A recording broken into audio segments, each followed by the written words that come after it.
Hey there, so it's 3 days after our maize was put in water. Fermentation has taken place, and it's been 12 hours since our millet was put in water. As you can see, the bubbles. So I'm going to wash it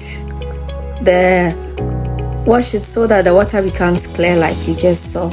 I'm going to start picking it from the top until it gets to the bottom because there are stones in them.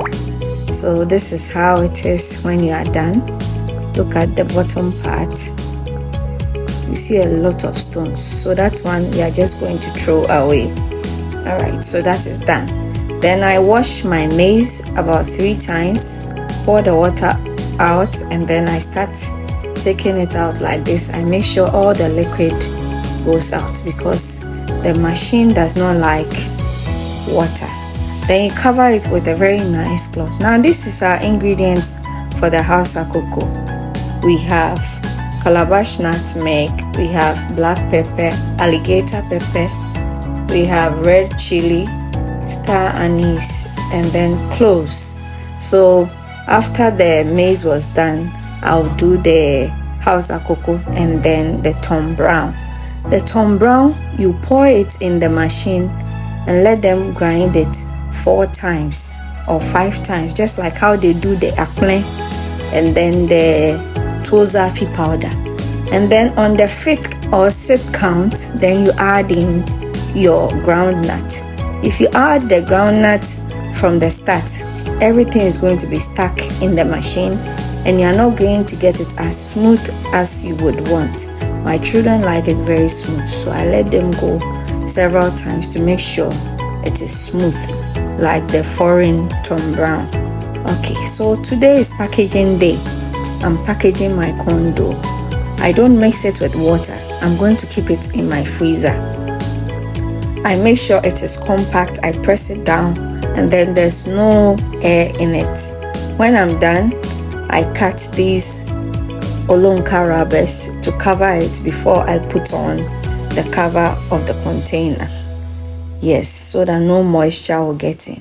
And please, you remember that we washed these bowls about 2 days ago, and so it is completely dried.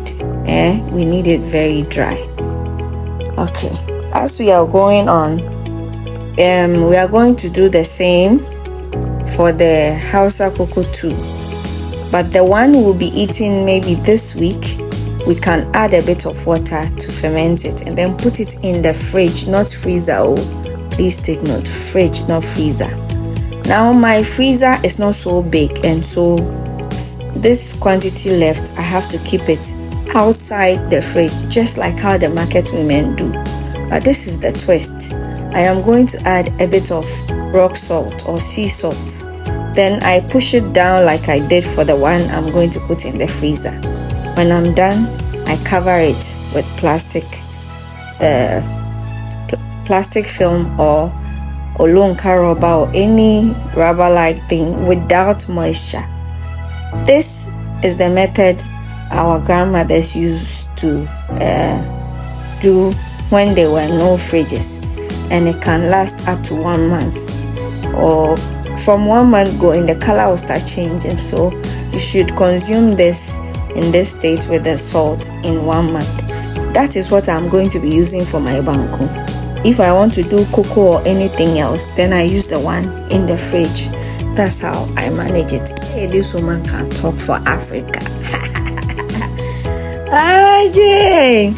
So my people, everything is done. Now it's the turn of the housa koko. You see this housa koko mixture that I have. I can use it for housa koko. I can also use it for this local northern drink. It is called lamujin. So when you put it, this mixture, when you strain the chaff and you put it in warm water, you add your honey or sugar. It is called housa koko.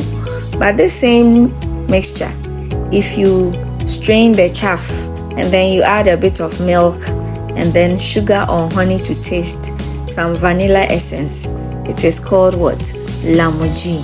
Oh, and when you cut some apples into this, you put some rock of ice cubes on it. My sister, I'm going to be doing some for you to see.